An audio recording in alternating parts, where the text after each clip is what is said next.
Hi hello ನಮಸ್ಕಾರ, welcome to ಹರೀಶಾನು vlogs. ಇವತ್ತು ನಾನು ಮಶ್ರೂಮ್ ಬಿರಿಯಾನಿ ಸುಲಭವಾಗಿ ಯಾವ ರೀತಿ ಮಾಡೋದು ಅಂತ ತೋರಿಸ್ಕೊಡ್ತಾ ಇದ್ದೀನಿ. ಈಸಿಯಾಗಿ ಮಾಡ್ಬೋದು ಮನೆಯಲ್ಲೇ. ವಿಡಿಯೋ ಇಷ್ಟ ಆದರೆ ಲೈಕ್ ಮಾಡಿ, ಶೇರ್ ಮಾಡಿ, ಕಮೆಂಟ್ ಮಾಡಿ.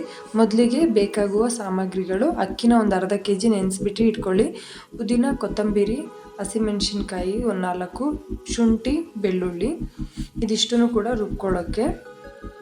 ನೆಕ್ಸ್ಟು ಮಶ್ರೂಮ್ ಒಂದು 200 ಗ್ರಾಮ್ಸ್ 200 ಗ್ರಾಮ್ಸ್ ಮಶ್ರೂಮ್ನ ತೊಗೊಂಡಿದ್ದೀನಿ. ಸ್ವಲ್ಪ ಮೊಸರು, ಎಣ್ಣೆ 4ರಿಂದ 5 ಸ್ಪೂನ್ ಎಣ್ಣೆ, ತುಪ್ಪ, ನೆಕ್ಸ್ಟು ಚಕ್ಕೆ, ಏಲಕ್ಕಿ, ಲವಂಗ, ಜಾಯಿಪತ್ರೆ, ಕಸ್ತೂರಿ ಮೇಥಿ, ಪಲಾವ್ ಎಲೆ ಮತ್ತು ಸ್ಟಾರ್ ಹೂವು ಇದ್ದರೆ ಹಾಕ್ಕೊಳ್ಬೋದು. ಇರೋದ್ರಲ್ಲೇ ಮಾಡ್ತಾ ಇರೋದ್ರಿಂದ ಅಷ್ಟೇ ಹಾಕ್ಕೊಳ್ತಾ ಇದ್ದೀನಿ. ಉಪ್ಪು ರುಚಿಗೆ ತಕ್ಕಷ್ಟು, ಧನಿಯಾ ಪುಡಿ, ಅರಿಶಿನ, ಕಿಚನ್ ಕಿಂಗ್ ಮಸಾಲೆ.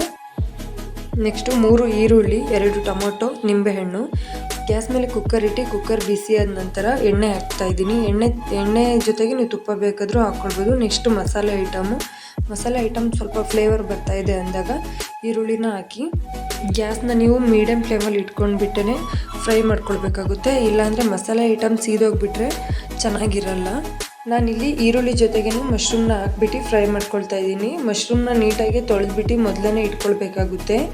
ನಂತರ ಟೊಮೊಟೊ ಹಣ್ಣು ಹಾಕಿ ಒಂದು 2 ನಿಮಿಷ ಹಾಗೆ ಫ್ರೈ ಮಾಡ್ಕೊಳ್ಳಿ. ನಿಮಗೆ ಉಪ್ಪು ಎಷ್ಟು ಬೇಕಾಗುತ್ತೆ ಅಂತೇಳ್ಬಿಟ್ಟು ನೋಡ್ಕೊಳ್ಬಿಟ್ಟು ಉಪ್ಪನ್ನ ಹಾಕ್ಕೊಳ್ಬೇಕಾಗುತ್ತೆ. ಇಲ್ಲಿ ನಾನು ಪುದೀನ, ಕೊತ್ತಂಬರಿ, ಹಸಿಮೆಣಸಿನ್ಕಾಯಿ, ಶುಂಠಿ, ಬೆಳ್ಳುಳ್ಳಿನ ಪೇಸ್ಟ್ ಮಾಡಿಬಿಟ್ಟು ಹಾಕ್ಕೊಳ್ತಾ ಇದ್ದೀನಿ. ತುಂಬ ನೀರು ಆಗಿಬಿಟ್ರೆ ಚೆನ್ನಾಗಾಗಲ್ಲ. ಮಶ್ರೂಮಲ್ಲೇ ನೀರು ಬಿಡ್ಕೊಳ್ಳೋದ್ರಿಂದ ನೀರನ್ನ ನೋಡಿಬಿಟ್ಟು ಹಾಕ್ಕೊಳ್ಬೇಕಾಗುತ್ತೆ. ನಾನು ಮಶ್ರೂಮ್ ಬಿರಿಯಾನಿ ಮಾಡ್ತಾ ಇರೋದು ಕಡಿಮೆ ಐಟಮ್ಸಿಂದ ರುಚಿಯಾಗಿ ಯಾವ ರೀತಿ ಮಾಡೋದು ಅಂತ ತೋರಿಸ್ಕೊಡ್ತಾ ಇರೋದು. ನೆಕ್ಸ್ಟು ಕಿಚನ್ ಕಿಂಗ್ ಮಸಾಲ, ಧನಿಯಾ ಪುಡಿ, ಅರಿಶಿನ ಪುಡಿನ ಹಾಕ್ಕೊಳ್ಳಿ. ಹಸಿ ಸ್ಮೆಲ್ ಹೋಗಬೇಕು. ಹಸಿ ಸ್ಮೆಲ್ ಹೋಗೋವರೆಗೂ ನೀಟಾಗಿ ಗ್ಯಾಸ್ನ ಹೈ ಫ್ಲೇಮಲ್ಲಿ ಇಟ್ಕೊಂಡು ಫ್ರೈ ಮಾಡ್ಕೊಳ್ಳಿ. ನೆಕ್ಸ್ಟು ಮೊಸರು ಬಿರಿಯಾನಿಗೆಲ್ಲ ಹಾಕೋದ್ರಿಂದ ತುಂಬಾ ರುಚಿಯಾಗಿರುತ್ತೆ, ಚೆನ್ನಾಗೂ ಇರುತ್ತೆ. ನೆಕ್ಸ್ಟು 1-2 ನಿಮಿಷ ಕುದ್ಮೇಲೆ ನೀರನ್ನ ಹಾಕ್ಕೊಳ್ಳಿ. ನೀವು ಅಕ್ಕಿ ಎಷ್ಟು ಹಾಕಿರ್ತೀರ ಅದ್ರ 2ರಷ್ಟು ನೀರನ್ನ ಹಾಕ್ಕೊಳ್ಬೇಕಾಗುತ್ತೆ. ಅಕ್ಕಿನ ಒಂದು 15 ನಿಮಿಷ ಮುಂಚೆನೇ ನೆನೆಸ್ಬಿಟ್ಟು ಇಟ್ಕೊಂಡ್ರೆ ಅನ್ನ ತುಂಬಾ ಸ್ಮೂತಾಗಿ ಚೆನ್ನಾಗಾಗುತ್ತೆ. ನಂತರ ನಿಂಬೆ ರಸನ ಹಾಕ್ತಾಯಿದ್ದೀನಿ. ನಿಂಬೆ ರಸನ ಹಾಕ್ಬಿಟ್ಟು 1-2 ನಿಮಿಷ ತಿರುಗಿಸ್ಕೊಳ್ಳಿ.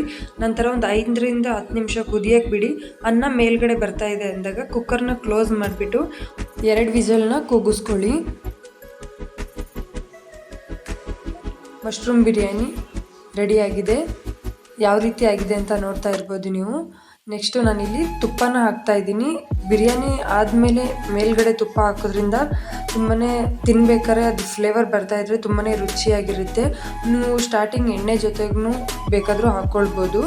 ಪ್ಲೀಸ್ ವಿಡಿಯೋ ಇಷ್ಟ ಆದರೆ ನಿಮ್ಮ ಫ್ಯಾಮಿಲಿ ಫ್ರೆಂಡ್ಸ್ಗೆಲ್ಲ ಶೇರ್ ಮಾಡಿ. ನೀವು ಒಂದು ಸಲ ಟ್ರೈ ಮಾಡಿ, ಹೇಗಿದೆ ಅಂತ ಕಮೆಂಟ್ ಮಾಡಿ. ಥ್ಯಾಂಕ್ ಯು, ಧನ್ಯವಾದಗಳು.